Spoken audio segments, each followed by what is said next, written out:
이 새벽에 우리에게 주시는 하나님의 말씀은 예레미야 애가 2장 11절에서 17절 말씀입니다. 하나님의 말씀을 봉독하겠습니다. 내 눈이 눈물에 상하며 내 창자가 끊어지며 내 간이 땅에 쏟아졌으니 이는 딸 내 백성이 패망하여 어린 자녀와 젖먹는 아이들이 성읍 길거리에 기절함이로다. 그들이 성읍 길거리에서 상한 자처럼 기절하여 그의 어머니들의 품에서 혼이 떠날 때에 어머니들에게 이르기를 곡식과 포도주가 어디 있느냐 하도다. 딸 예루살렘이여, 내가 무엇으로 내게 증거하며 무엇으로 내게 비유할까? 처녀딸 시온이여, 내가 무엇으로 내게 비교하여 너를 위로할까? 너의 파괴됨이 바다같이 크니 누가 너를 고쳐줄 소냐? 내 선지자들이 내게 대하여 헛되고 어리석은 묵시를 보았으므로 내 죄악을 드러내어서 내가 사로잡힌 것을 돌이키지 못하였도다. 그들이 거짓 견고와 미혹하게 할 것만 보았도다.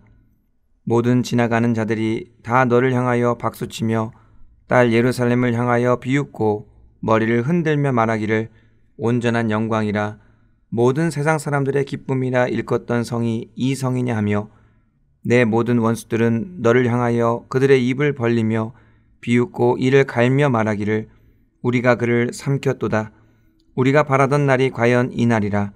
우리가 얻기도 하고 보기도 하였다 하도다. 여호와께서 이미 정하신 일을 행하시고 옛날에 명령하신 말씀을 다 이루셨으며 긍휼히 여기지 아니하시고 무너뜨리사 원수가 너로 말미암아 즐거워하게 하며 내 대적자들의 뿔로 높이 들리게 하셨도다. 아멘. 오늘은 돌이키지 못하였도다 라는 제목으로 하나님 말씀 전하고자 합니다. 한국교회의 가장 중요한 사건을 꼽으라면 1907년 평양 대부흥 운동을 들 수 있습니다. 1907년 1월에 1,000명이 참석한 가운데 평양 장대현 교회에서 사경회가 열렸습니다. 말씀 선포가 끝난 후 길선주 목사님이 회개의 포문을 열었습니다. 세상을 떠난 친구의 재산을 정리하면서 당시 $100라는 거금을 착복한 죄를 고백했습니다. 길선주 목사님을 시작으로 수많은 성도들이 통에 자복했습니다. 그리고 강력하게 통성 기도를 드렸습니다. 얼마나 뜨거웠던지 새벽 2시까지 600명 정도가 남아서 하나님께 간절히 부르짖었습니다. 그들에게 성령님께서 임하셔서 그들의 삶이 변화했고 그들이 사는 지역이 새롭게 되었습니다. 그 일 이후 평양은 주일이면 모든 가게가 다 문을 닫았고 유흥업소들이 거의 사라졌습니다. 대부흥운동 이후 완전히 다른 도시가 되었습니다. 평양 대부흥운동은 그렇게 회개로 시작된 운동이었습니다. 그 회개 운동 위에 한국교회의 든든한 기초가 놓였던 것입니다. 그런 면에서 회개는 우리 신앙의 중요한 요소입니다. 그러한 회개가 필요했던 민족이 바로 오늘 말씀의 이스라엘이었습니다. 오늘 말씀 당시 예루살렘은 완전히 패망한 상태였습니다.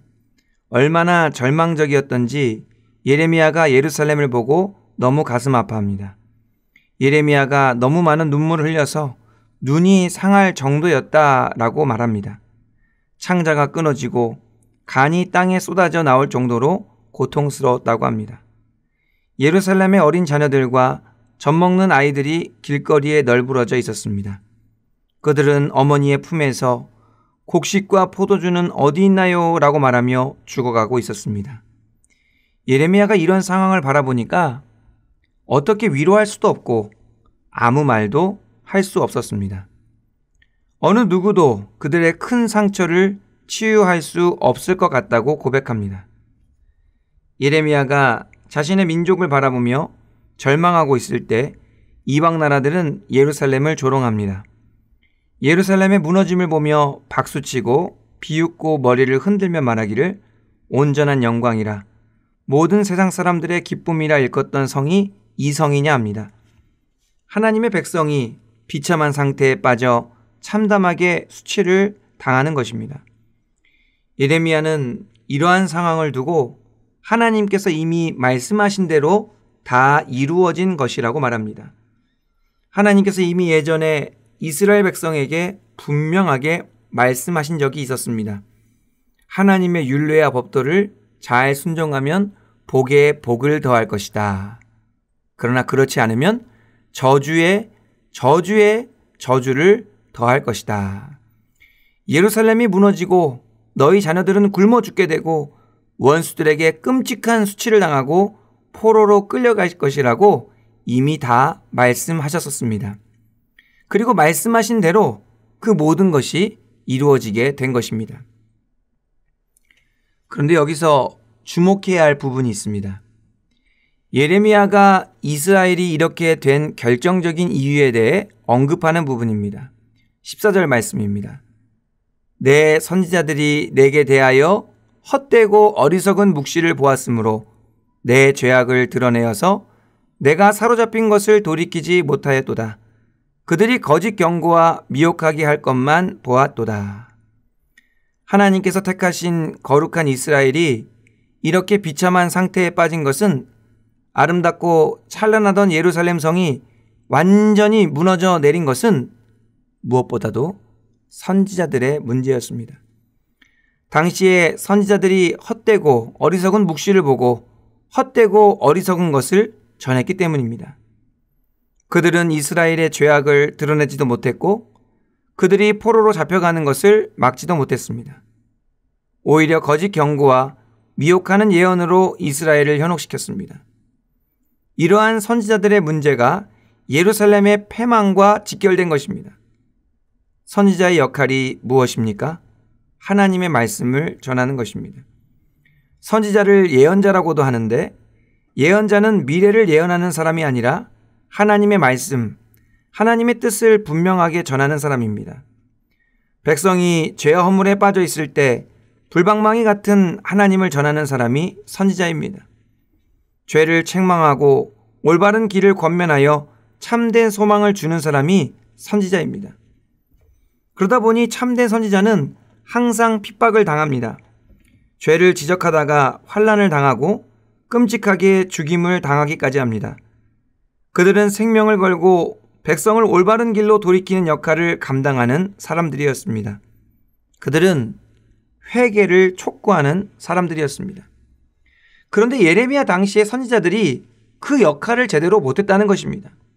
하나님의 말씀을 깨닫지도 못하고 전하지도 않고 오히려 헛되고 어리석은 묵시를 전했습니다. 거짓 경고와 미혹하게 하는 예언으로 이스라엘을 구렁텅이에 빠뜨린 것입니다.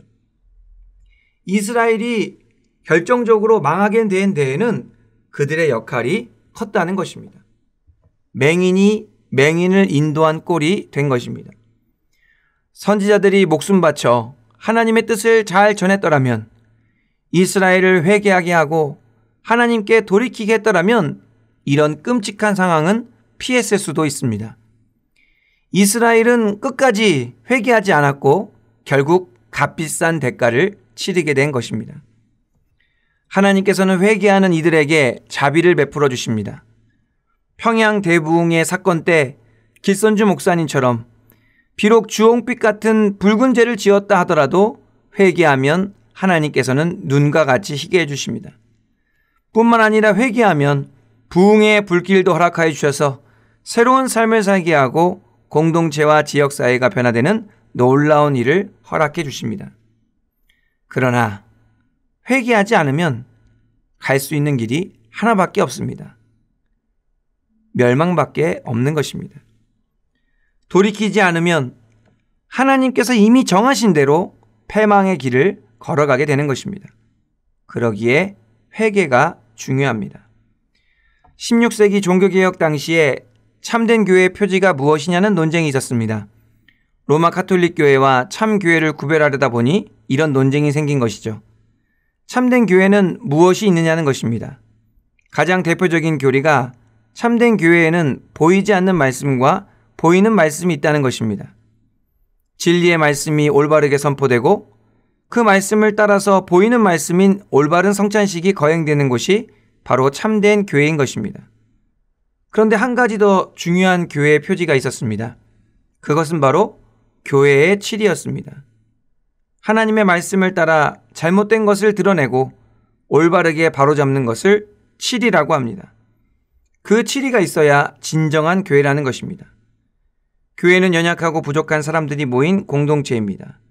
그러기에 항상 죄와 허물이 있을 수밖에 없어요. 때문에 항상 하나님의 말씀에 따라 그 죄와 허물들을 바로 잡아야 할 필요가 있다는 것입니다. 그러한 칠이가 있는 곳에는 항상 회개가 뒤따릅니다. 그렇게 회개하는 교회가 바로 참된 교회라는 것입니다. 이토록 회개가 중요한 것입니다. 하나님께서는 우리가 회개하기를 원하십니다. 그래서 잘못할 때마다 부지런히 징계하십니다. 히브리서 기자는 주님께 꾸지람을 받을 때 낙심하지 말라라고 말씀합니다. 왜냐하면 주께서 그 사랑하시는 자를 징계하시고 그가 받아들이시는 아들마다 채찍질하시기 때문입니다. 징계가 없으면 사생하여 친아들이 아니라고 말씀합니다. 살다 보면 얼마든지 잘못을 할 수 있습니다. 그런데 진짜 잘못은 잘못하고도 돌이키지 않는 것입니다. 잘못하는 것보다 더 중요한 것은 돌이키는 것입니다. 비록 늦은 것 같고 모든 것이 다 끝난 것 같아 보여도 회개할 때 참 소망이 있습니다. 말씀을 통해 마음에 새겨야 할 진리가 있습니다. 먼저는 하나님께서는 우리가 회개하기를 원하신다는 것입니다.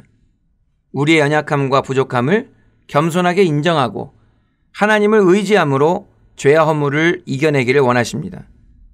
비록 죄와 허물에 빠졌다 하더라도 회개하면 하나님께서는 복의 복을 더해 주시고 놀라운 부흥의 역사를 주실 것입니다. 또한 하나님께서는 우리가 선지자로서의 사명을 잘 감당하기를 원하십니다. 하나님의 말씀을 듣고 깨닫는 것에만 그치면 안 됩니다. 그 말씀을 사랑하는 이들에게 전해야 합니다. 가정에서, 교회에서, 세상에서 하나님의 말씀으로 잘못된 것을 바로잡기를 원하십니다. 하나님께서는 선지자들을 통해 이스라엘의 패망을 막으시려고 했습니다. 마찬가지로 하나님께서는 우리의 가정과 교회가, 우리나라가 멸망으로 나아가는 것을 원치 않으십니다. 그러기에 저희들이 선지자적 사명을 잘 감당하여 그들을 다시 돌이키기를 원하십니다. 이 새벽에 이스라엘의 패망 속에서 반면교사를 얻으실 수 있기를 바랍니다.